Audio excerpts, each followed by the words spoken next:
Welcome to the Loud Whisper Takeover podcast. Today is a very special episode because I'm not interviewing somebody.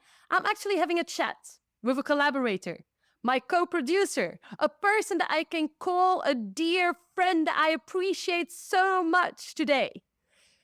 I made my first short film ever called All Dogs to Heaven. On the journey of making this film, I met Gian. Today we are inseparable. I just want to continue working with Gian forever. We're going to tell you the tale of how this movie was created because the madness and the anecdotes we're going to tell you, I hope that this will really give faith to people that want to make their first short film and don't know where to start. We created magic. We had to face many challenges, but right now we're starting festival season. Please welcome Gian on the podcast. Hey Gian, how you doing?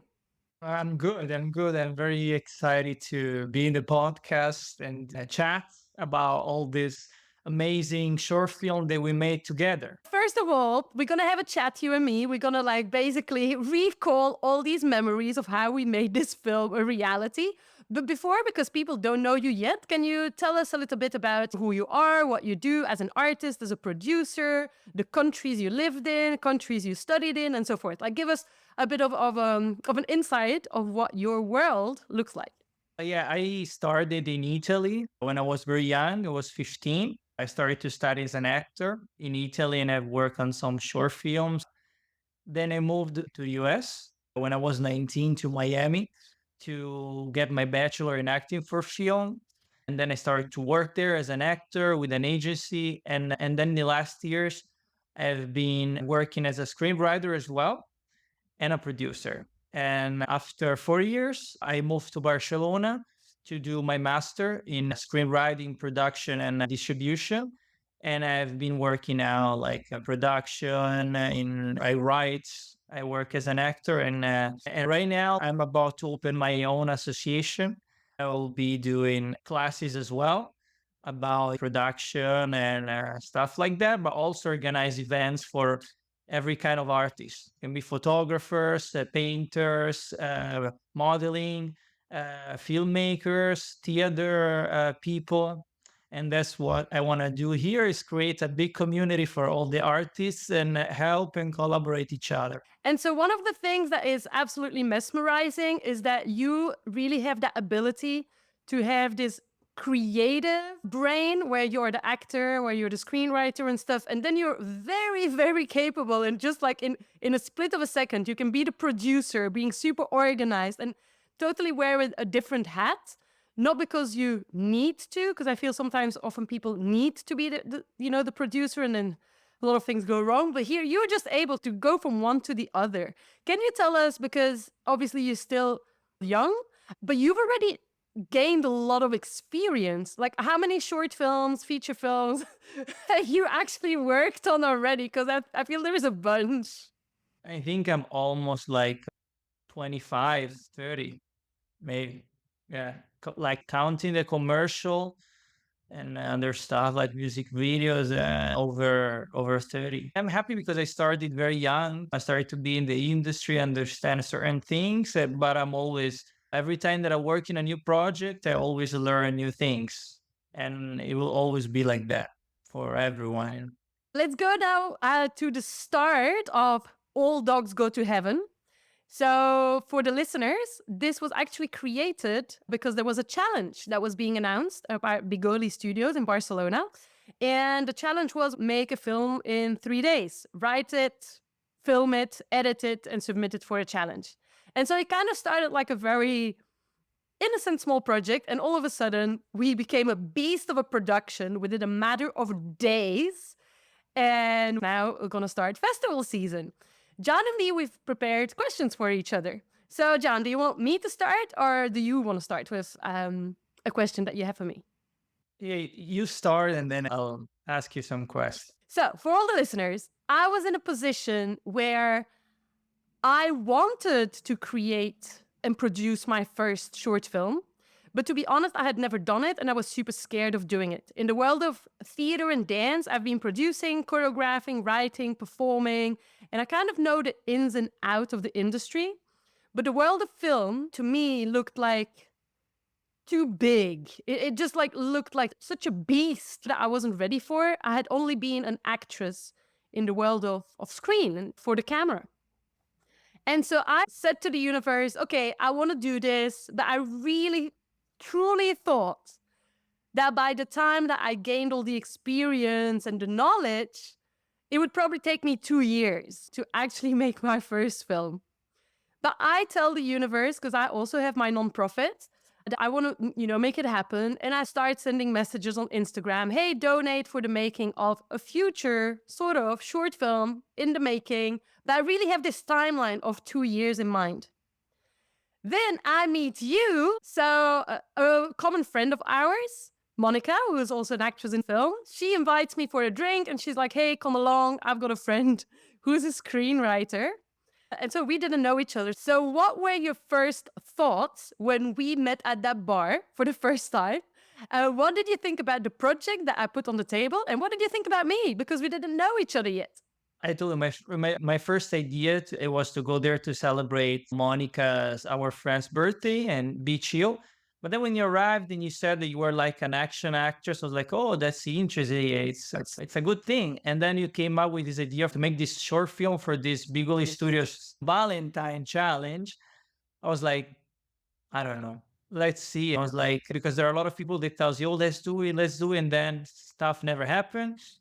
But then I was like, let's do it. Let's give it a shot and meet new people. And I was like, yeah, let's give it a shot and let's try. And funny story for all the listeners, I actually forgot it was a St. Valentine's challenge, but we did not come up with a romantic comedy at all. We came up, our end product is actually a very dark, psychological sci-fi, but it's super dark. And yeah, just a funny thought. John, me, and Monica, plus another friend of theirs, Sergio, come out of that bar thinking, oh my God, yeah, let's do this challenge. The only thing is that we need to have a camera guy. There is a WhatsApp group in Barcelona that is for filmmakers, and I put a message out there to try and find a camera guy. I find somebody called Danny, who became our DOP. And when I met him, we just had chemistry straight away. We had good vibes, and okay, he was on board. So here we are, a team of 5 people. Now you have to understand that me, as a very emerging filmmaker, actually is my first ever film I'm ever gonna produce. I'm super excited. I'm thinking, wow, we are 5 people. This is gonna happen. My network in Barcelona is still very small. John's network in Barcelona is still very small. Danny's network, so our DOP, cameraman, his network is very small because he is that incredible talent that has been creating beautiful work by himself in his little studio, but actually had never really collaborated with anybody. And then, after a bit of a brainstorm, what do, Jan? We went to an event. We went to an event that was actually our first event at this international filmmakers events in Barcelona. And then the beautiful thing was like that we went there and we started to talk to all the people, asking to who wanted to be involved in the project. And hold on, let me just clarify this for those that are listening and that don't live in Barcelona. There is this event that is called the International Film Networking Event. So it's literally an event where directors, actors, and anybody who's working in the film industry can come and basically meet other people. It's an opportunity to have a drink, but you still have to go and do the networking yourself. So a couple of days later, this event is happening. But here's the thing. I had never thought of actually adding people to the team. John, you come up with that idea. You tell me, oh, Cindy, we need a makeup artist. We need somebody for sound. We need somebody for lights. And you were on fire.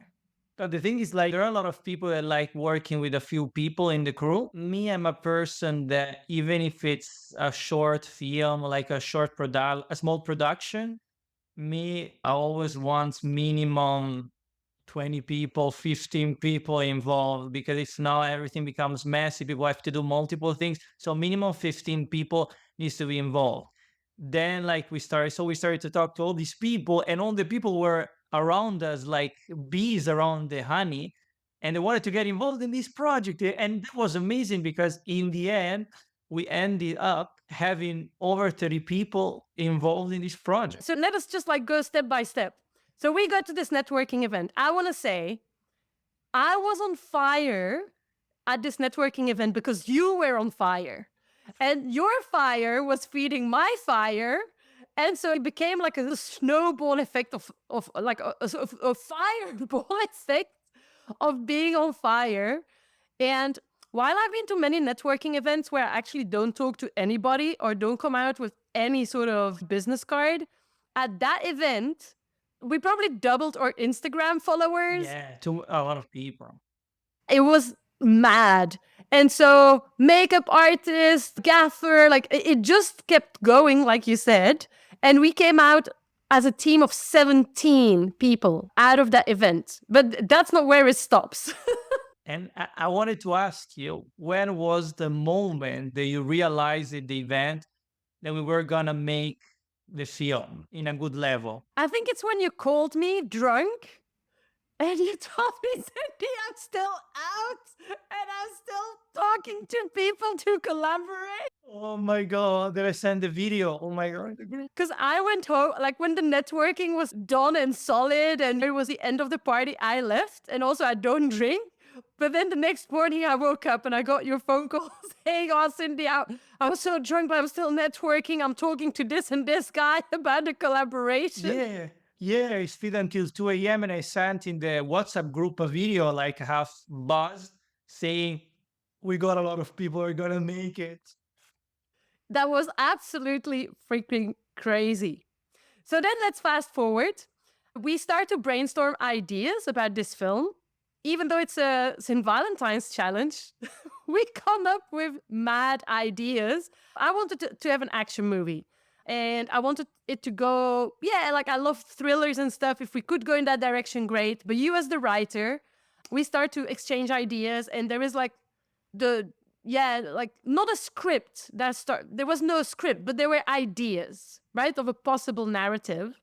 Then at some point, I told the team, look, guys, we are so far ahead with our brainstorm and the team that we got. When the challenge starts, so the challenge started a Thursday evening, I think. And then basically they give us some elements that we have to incorporate in the script. And then from that moment, you write the script, film the script, edit the whole thing. I told the team, whatever elements they give us, if it doesn't fit, it doesn't fit. And if we get the awards of the team that followed the least the instructions, so it be. But we cannot mess this up. We have to really stay authentic to the ideas that we have now because we're going into a strong direction. I mean, that was the hardest part because, like, for the challenge, we didn't want to make something too hard to realize. We couldn't write something too long or too complicated to do. But in the end, we were so crazy and so like on fire that we decided to make a dystopian sci-fi thriller. Can you believe, for a romantic like challenge of 69 hours we made a dystopian sci-fi? And so one of the anecdotes that I would love to share, because that for me was a very powerful one. So we were about 4 or 5 in this meeting, basically to organize the whole thing. And some people want to make the team even bigger. At that moment, people had started calling me producer. And I was like, no, guys, I'm not a producer. I don't know what I'm doing. Told you you were. Yeah. And then you told me, don't worry, Cindy, I'll help you. And that's where we became co-producers because you had the experience and I was the one that kind of, had put the initial idea to the table. So we became co-producers. So we're sitting at this production meeting and some people are like, oh, we also need a script supervisor. And for me, I will remember this moment forever because I didn't know what a script supervisor was. And people are asking me, as the producer, to basically find a person to fulfill a role I had never heard the job title of. I've never heard of that job title, script supervisor. I didn't know what this person was doing. But so at this table, at this meeting, people are saying we need a script supervisor.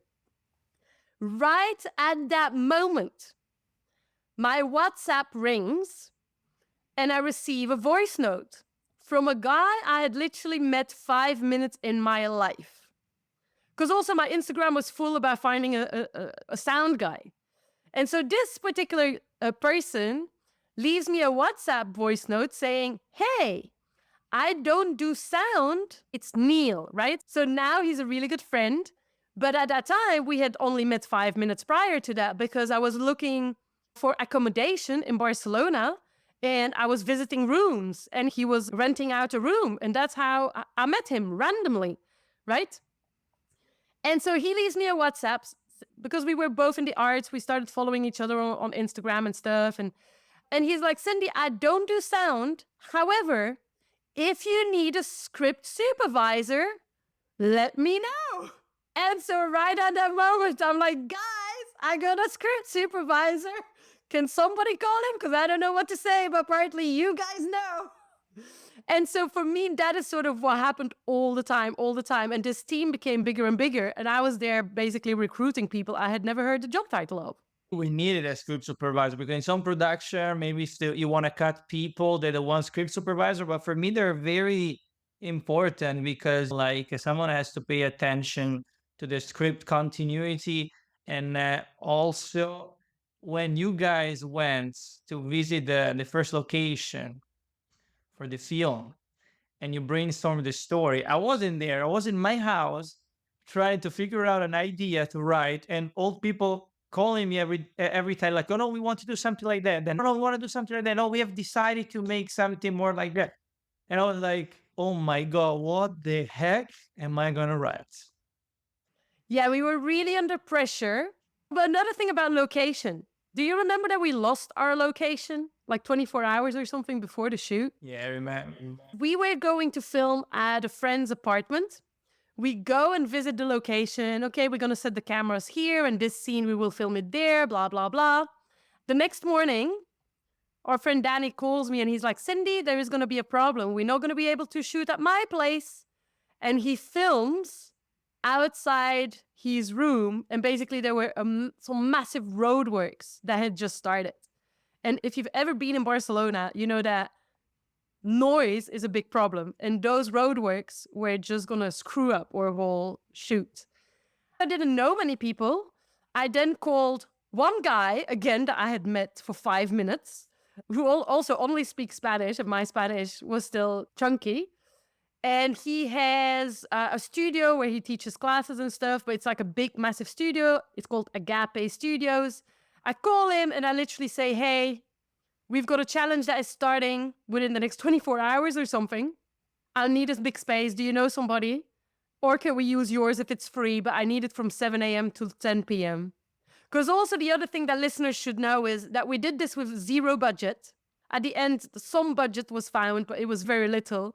But because it was such a small and innocent project, we started with absolute zero. And all what we're telling you right now literally happened in a matter of days. This was not months of planning. This was days of planning. I'm still surprised about what we did because we made a sci-fi short film with almost zero budget. It's like crazy, guys. Never seen something like that. Are there any other anecdotes that you remember for pre-production? Before we talk about the madness of our production and the madness of the day we filmed, are there any anecdotes in pre-production that you want to share? Yeah, the pre-production, I lived the pre-production like in pain because I needed to write a script. And the thing is, like, I wrote the first draft the day before the rehearsal on Wednesday. I stayed from the afternoon until 2 a.m. in the morning writing the script. And I sent at 2 a.m. the script to the director and to you. And you sent me a message at 4 a.m. say, John, I read the script. We were just unstoppable. It's like we were functioning on zero sleep. Okay, let's go to production now. So we received the brief from Bigoli Studios. They gave us 3 things to incorporate, which was mad. The first thing was an object, and we had to use a feather. When they said we have to use a feather, somebody whispered in my ear, Cindy, there is a feather in Bigoli Studios. our film, the script, there was no script really because everything still changed. There has been so many rewrites, but the sort of the narrative that we had in mind was about the cycle of life. And so a theme we received was karma. And then we received a sentence which was easy to incorporate in the script. So we were just like so blessed because whatever we had prepared in advance was just like, was matching the brief. Other than the fact that we were not going down the romantic comedy route. But so, okay, so we start filming. We received the brief on a Thursday night, Friday morning at 7 a.m. And we knew we were going to film until 10 p.m. At 7 a.m., somebody is walking in that I don't know. And so we were 25 people at that time. And somebody I don't know is walking in. I'm like, hey, how are you? Who are you? And he's like, oh, I'm an actor. I was called yesterday. I'm like, oh, okay then. We are at 26. And so this team just became bigger and bigger. And it was just absolutely mad. 7 a.m. people were called in, but actually the script wasn't finished. There was some sort of narrative, but there was no dialogue or anything. So what happened? Because that's the thing. I was an actress on that day. I stepped out of my production shoes and I took my production hat off and I was fully in actress mode, but I didn't know my script at all. I just went to makeup and I was waiting. What happened on your side on that day? It was one of the most challenging with more pressure I've ever had because we needed to create this script, to write this script, and it needed to make sense. Like we needed something concrete. What happened? I stayed all day in the studio's hallway with the script supervisor, Neil, that fortunately he helped me a lot writing the script because I would have never been able to do it by myself with that short amount of time. And so we stay all day in a hallway writing the script. And every time we were writing like two scenes, we were gonna give them to the director and the actor, so they had to learn the lines and everything. It was like crazy, but I think that it's always a challenge that teaches you how to work under pressure. I remember you and Neil sitting on two small little chairs in that corridor with your laptops out, just being fully focused. It was cold in that time. And it was cold because it was February. That's right. It was crazy, like in the hall. And then do you remember there were like those neighbors that were like complaining because we were making some noise? You remember they came out. It's like, you cannot stay here. When we were writing, they got upset. So me as an actress, I was obviously on set and I was always waiting for the next bit of script to arrive. And also the narrative started sort of, it kind of got tweaked little by little.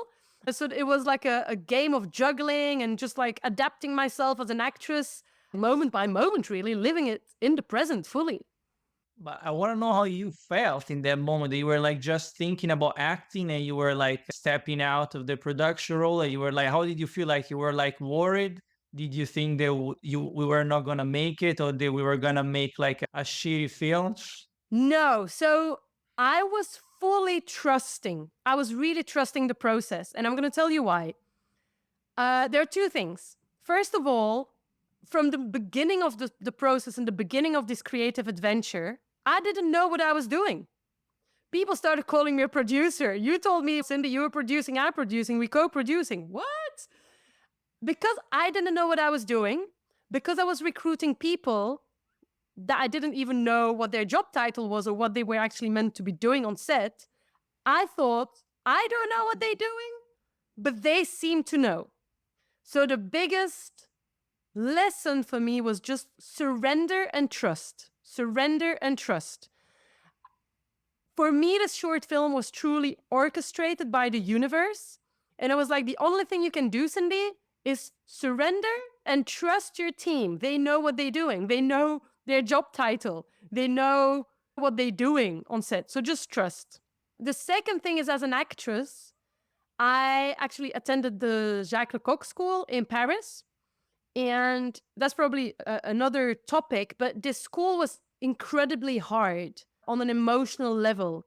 I would describe it as both my biggest dream that came true and my biggest nightmare. There was a very toxic environment in that school, but at the same time, I learned so much as an artist.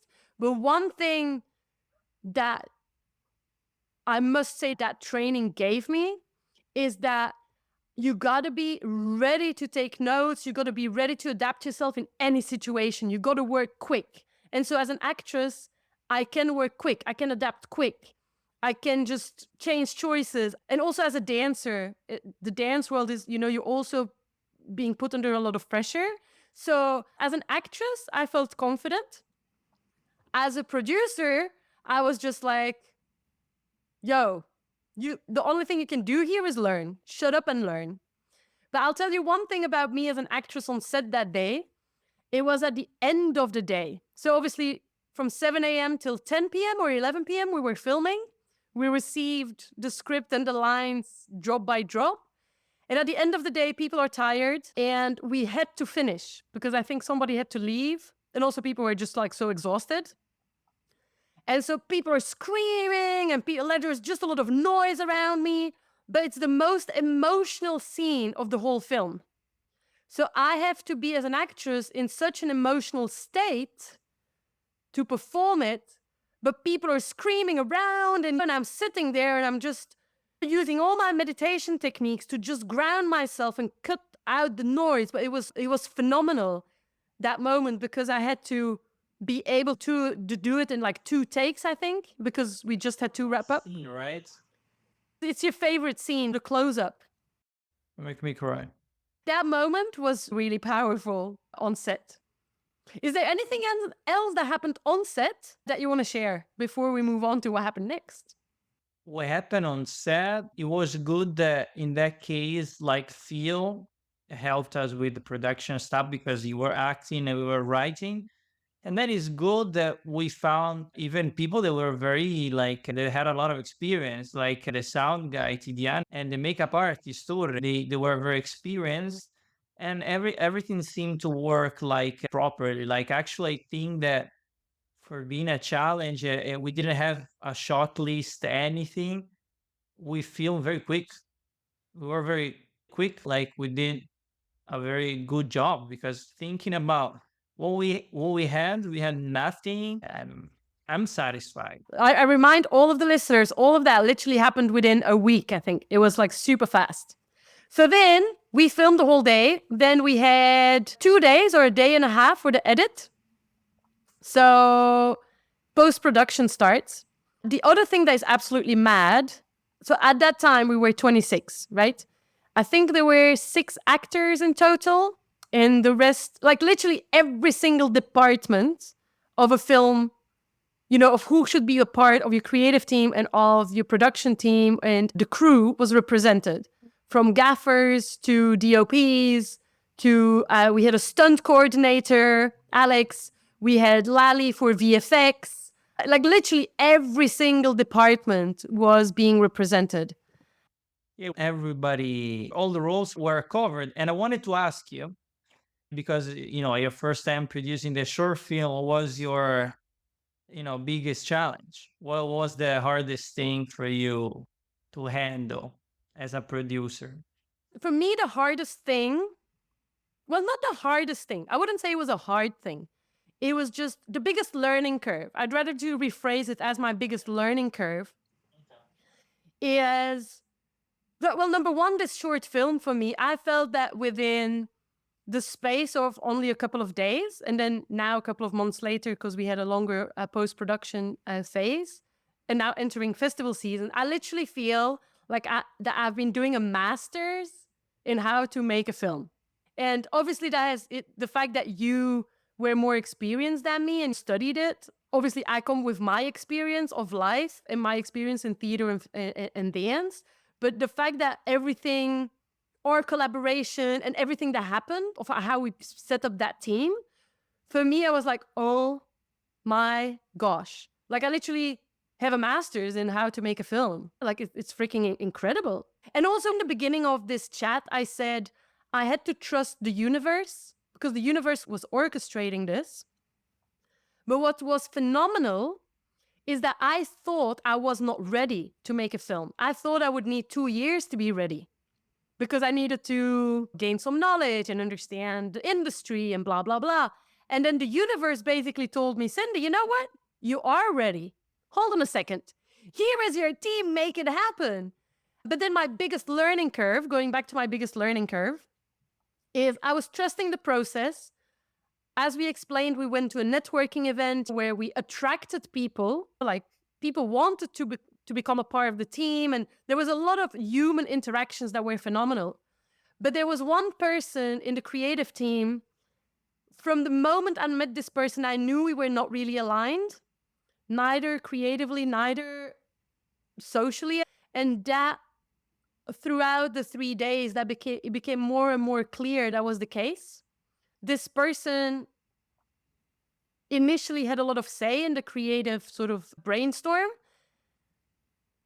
And the fact that things went in the wrong direction, and then it went, I guess, in every team there can be disagreements and stuff, but this particular disagreement became a sour one.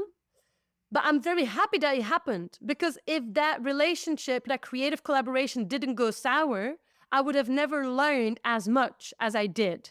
Because I think if everything is beautiful and everything just like, if there's no challenge, there is no hurdle to jump over, that's not where you learn the most. You learn the most when things go wrong.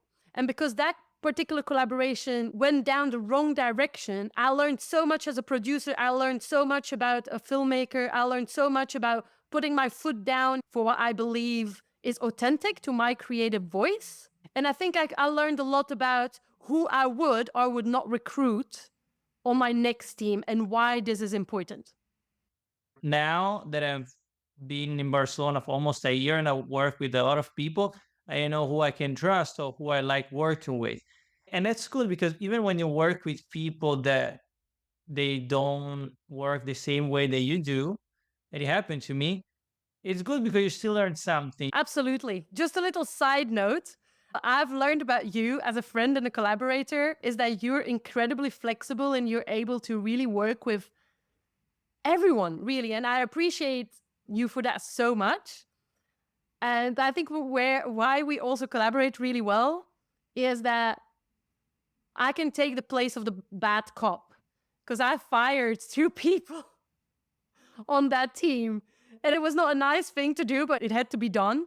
But I feel we also collaborate well on a human level from that perspective. Me, I'm a person that I try to be always like diplomatic, because when you fight with someone or then we create problems, and then like for the sake of the film, I try to create a good environment, because if not, if people start to fight, it's going to affect the film. And the position of leadership is also to motivate the teams, but also make sure, like sometimes you have to fire people, and that's not the nice part of the position as a leader, but it's also a part of the job description. So let's move on to post-production. Post-production happens, we end up with a 10-minute short film that we show at Bigoli Studios. And our work was... Actually, it was longer. It was longer at the beginning. Oh yeah, it was about 11. It was 12. 12. It was 12 minutes initially. And our work was recognized and appreciated at Bigoli Studios. Can you explain what happened? They edited the project in almost 2 days, less than 2 days, for the challenge. And so when we went there for the screening, they gave us 3 awards. We won 3 awards, and I was like super like hopeful. I knew it. Like even the next day when you weren't happy about the results, you were like, oh my, I thought it was better. It's not got a lot of mistakes. I was like, it's a challenge, 3 days challenge. You think you're gonna make like a Christopher Nolan movie in 69 hours? I was like, this is a great film for making it in 16 hours. And I was right. I was right, because we won 3 awards, and everybody liked the film, and everybody came to talk to us after the screening that day. Yeah, so funny story. I took a seat back because I was asked to take a seat back because I was the lead actress. I would never do that as a producer ever again, to take a seat back in post-production. That's also something I learned. But so basically, I see the first cut, or the cut that we submitted to the challenge, just right before submission. And the editing team is like, oh my God, this is an amazing movie. And I see it. And funny story, I hate it. Like literally, I hate it so much that I've got tears in my eyes and I don't even want to attend. I don't even want to have it screened. And then friends of mine gave me feedback, and I think there's feedback that we've taken on board over the last few months to re-edit the whole thing. But definitely for these 16 hours or the 2 days of editing, we achieved like something of high production quality that still needed work. But what were the awards that we won? Well, there was best use of object, so the feather. Yeah, the best user prop. And we won the best acting duo, you and Monica, and the best cinematography, Dan. It was a great night, guys. Yeah, it was like a great celebration. And so then afterwards, you convinced me, you were like, Cindy, we have a great high quality production here.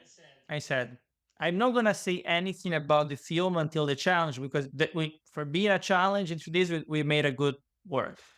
After the challenge, that's what I'm gonna step up. That I say, if you really want to move forward this project, make it look like good, like a high quality, we need to put our hands and fix some stuff. And that's what we did. That's what we did. So we obviously have our amazing editor, Danny. We have our amazing VFX specialist, Lally, who have been working like relentlessly, really, to basically make a total new version of this film with your creative input, with my creative input. And so we have the final version. We even have more people on the team now because we have an amazing person that is working on the poster, Hamid. He's going to be on this podcast as well very soon. We have somebody that is going to help us for some posts on social media and stuff. Like the team keeps growing, basically. And then recently we had really good news because we already starting festival season and we got our first selection. Where? South Africa. South Africa. We are being selected and we are waiting for a lot of other selections. The news will drop over the next few weeks and next few months. I want to ask you, John, what do you hope for this short film to bring to the world? So All Dogs Go to Heaven, dystopian, sci-fi, dark world. What do you hope that this film will bring to the world? I want to create a debate about the AI, chip, all this artificial intelligence science, because like as we show in the film, like at the end of the day, the AI is very useful. Like we even use an AI programs or AI technology to edit the film or to make some changes. So at the end of the day, AI helped us to make the film. But also, I want to show people that if you abuse of technologies, you mess up the world, you mess up society, and like we show in the film. I don't want to spoil too much, but that it's about this chip that it like removes people's emotion. People they don't feel anything, they don't feel more good emotion or bad emotion. They think that they live a better life, that they're happier, but in the end of the day, they don't feel nothing. And so for me, even if in life there are like challenges and bad things, but there are always also good things in this world that you cannot renounce. You have to live your life feeling something. Yeah, for me, the most touching thing about this film is really the fear of loving, because love can hurt. And is it worth to take the risk of being hurt?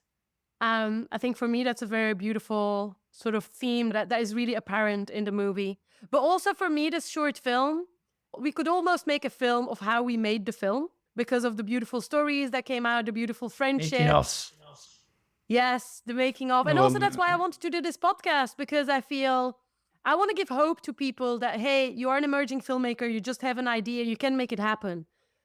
Like literally happened to me in a few days. I had a beast of a production and I made so many great friendships. Like I feel there are collaborators that I want to work with again. And then there are friends like you that for me are now a part of my tribe. And there is only like a big future ahead of us. And I'm really excited about. I wanted to ask you something. Because, for example, for me, it's not the first time that I've been in charge even on post-production or moving like a film forward, because I think that a business coach that I work with, that she's very good, she always says, you have to give 100% of your energy to make the film, but also 100% to move the film forward with marketing and distribution, because if not, it's not gonna go anywhere. So how was for you the feeling of moving the film forward after being made? That's the hardest thing for every filmmaker. For me, I absolutely dislike admin. However, the whole process of distribution and looking for film festivals and stuff, for me, has just been made more easily because you and me, we are a team. And I feel we both bring something else to the conversation when we are selecting film festivals, where we're sending it to. So for me, that makes the distribution part more easy, even though I would love just to start working on the next film. But that's also part of the reality, is making sure that people can see what we created. That's the thing. That's the thing, because of course we want to move this project to festivals, to the festival circuit. Whether we go with a distribution agency or whether we do a self distribution, but we also are planning to organize beautiful events and a great screening, like we said, interactive screening. And we have an amazing podcast episode with Kathleen as well, that is giving us basically really beautiful coaching about how to set up an immersive screening for All Dogs Go to Heaven.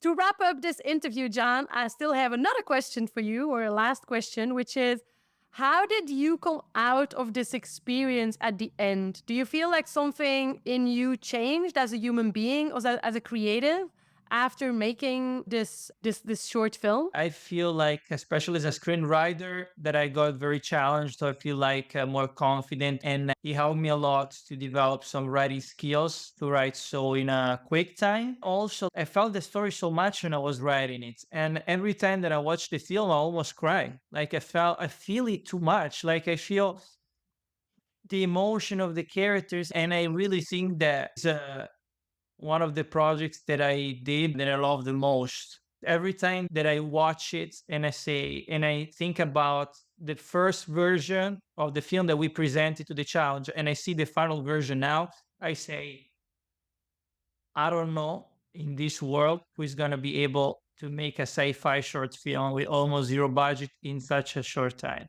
I want to know it. I want this person to come and write to you in the podcast if he's able to do it. But what I find amazing in what you're sharing is also you as a screenwriter created something that touched your own heart so deeply. Because sometimes as creative people, we can create a show, create a film, create a script, and it touches us a little bit or not too much. And then there are certain pieces that we create that really touch our soul and our heart really deeply, especially when it's being created so quickly. It's not always the case. So that I find that really beautiful to hear, that it touches your soul and your heart. Do you have any other questions for me, Jan? I want to know what you learned the most about all of this experience. What's your favorite moment, or what's your best takeaway? For me, it's probably about personal transformation, or I was maybe in a cocoon and I came out as a butterfly, in the sense that when I was in the dance and theater world, like I said, I did everything from writing to performing to choreographing to producing to I was wearing every single hat possible. And in the world of film, I was very intimidated. I always said, you know what? No, I'm just an actress. I'm an actress and an action actress. I just work in front of the camera. But I feel what was really missing for me was the expression. There was a part of myself that I wasn't expressing. There was a part of my creativity that had no space really, and a part of my leadership skills that had no outlet. I couldn't express them. And for me, that I'm now coming on the other side of making film is massively important, because I feel I'm not shying away from my truest light. Like, it's almost like I was dimming my light because I felt so insecure, because it felt like a beast of an industry. And I feel now I'm fully aligned with myself because I have this creative leadership that comes out. And now I feel on fire to start making film and to call myself a filmmaker. And for me, that is massively transformative. Welcome on board, because we're going to make films until the end of our life. Oh, yes. Oh, yes. Thank you, boss, for this amazing podcast interview. Thank you, boss. for this interview and chat. And obviously, thank you to every single person that have been a part of the journey of the making of All Dogs Go to Heaven, from the actors to the makeup artists, the special effects, the music, the sound, like the runners, like everybody that was bringing food, like every single person that has been helping us on this journey is absolutely phenomenal. We will be putting in the show notes also the teaser or the trailer of All Dogs Go to Heaven. And if you want to work with John as an actor, producer, or screenwriter, where can they find you? You can find me on Instagram. I have a YouTube channel, or I have like a digital business card where you can see my portfolio. And soon I'm gonna open my association. And so, guys, stay updated because I'm gonna post and update and send information about all of that because good things are coming and we're both on fire. So